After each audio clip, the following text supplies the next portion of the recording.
Okay, so here we're going to prove lemma 2.3, the so-called bending lemma. And it's called this because we're going to use it to bend the outer Schwarzschild region in order to satisfy the properties, or the conditions rather, of the gluing lemma. Namely, we need the outer Schwarzschild region to be scalar positive in a small annular region. So how does the statement go? Let S0 be fixed, any positive number. Then for all delta small enough, there exists a smooth function sigma from S0 minus delta to infinity to the positive reals, such that sigma of S equals S for all S bigger than S0.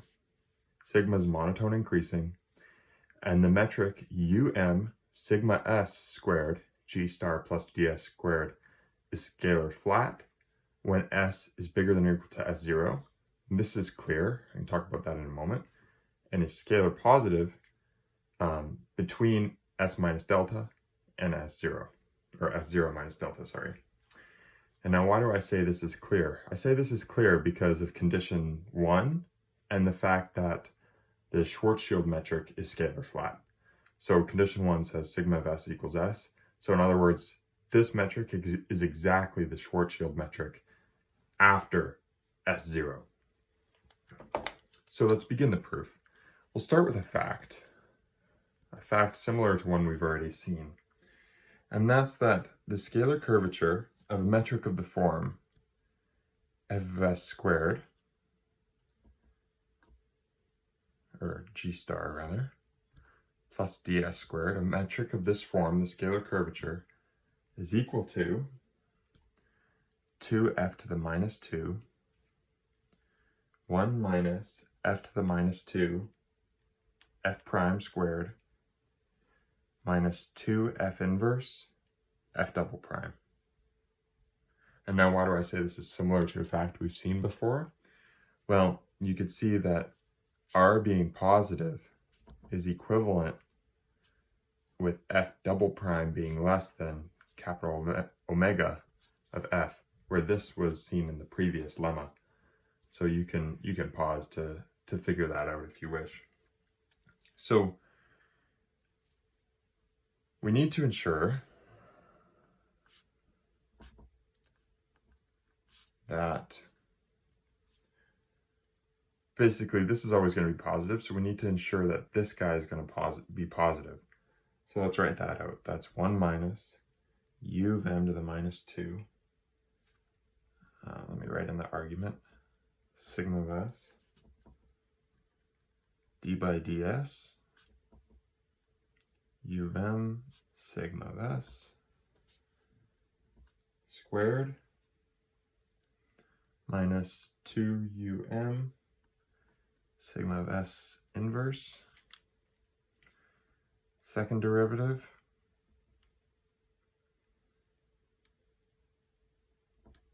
we need to ensure that that's just this bracketed term, is positive. And now here I'm going to drop the arguments after doing this computation. So that's equivalent with 1 minus u of m, again I'm dropping the arguments, this is really u of m of sigma of s, but that's okay, times um prime to the minus 2 times sigma prime squared minus 2um inverse double prime sigma prime squared minus 2 prime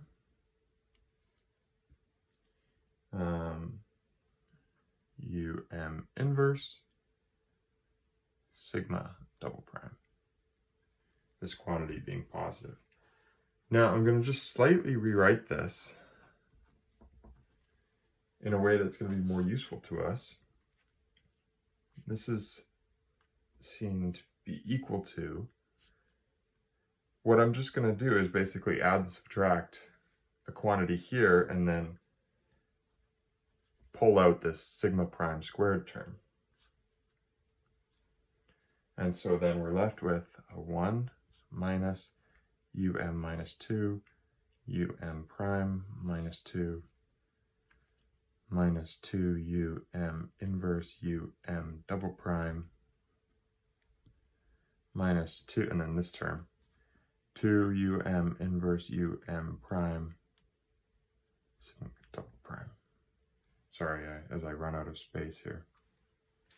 But now recall that, like I said, the Schwarzschild metric is scalar flat, and this term is exactly what you'd get if you plugged in u of m in here. So this whole thing vanishes.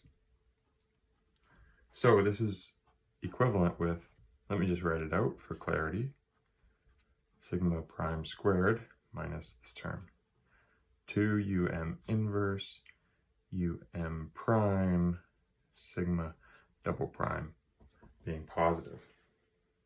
Now, this is our goal, to find a sigma that satisfies this.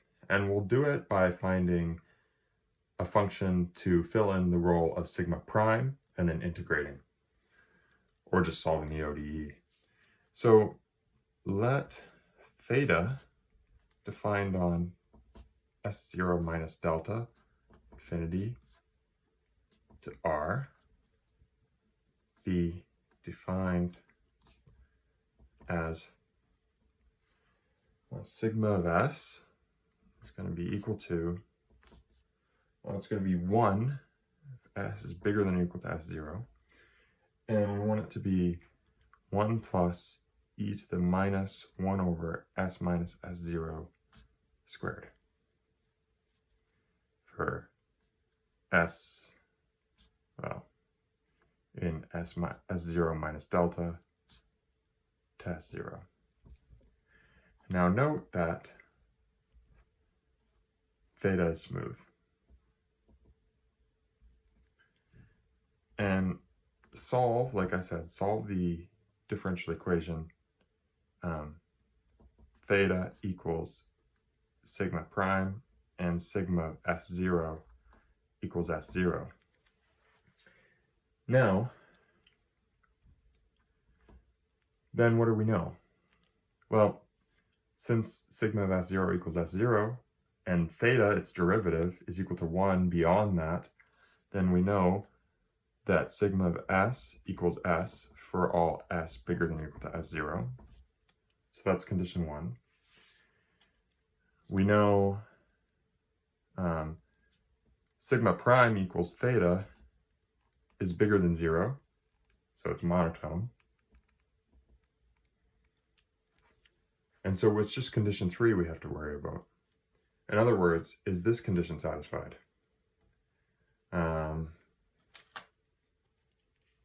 Just give myself a little more space. Well, let's see. So this 1 minus sigma prime squared minus 2 inverse prime sigma double prime, this quantity is equal to 1 minus theta squared minus 2 inverse prime theta prime, which, if you want to do this calculation, you can. It's equal to, the great thing is there's a 1 here, and here you get a minus 1.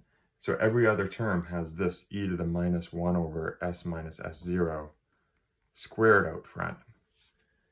And then inside the bracket, you get a minus 2 minus e to the minus 1 over S minus S0 squared plus 4 inverse prime over S minus S0 cubed. So whenever S is close to S0, this is going to blow up. These are going to be bounded.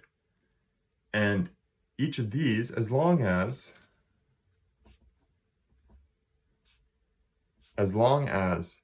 S stays away from some constant, or bigger than or equal to some constant that's bigger than 0, meaning that S stays away from 0, these guys are bounded from below.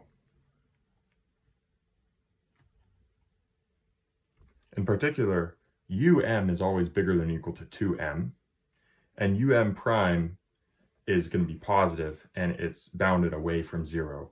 And so you get something that basically blows up, and these are bounded, and so this thing is positive. Now, we have to take delta small enough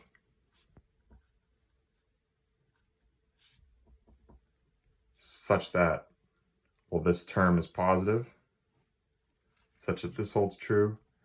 And of course, we also need to take delta small enough so that sigma is bigger than 0 on S0 minus delta infinity, because its derivative is going to be positive. So eventually, if you go far enough back, you're going to get sigma negative, but sigma has to be positive. So any delta small enough than delta 0, call it, will satisfy this theorem.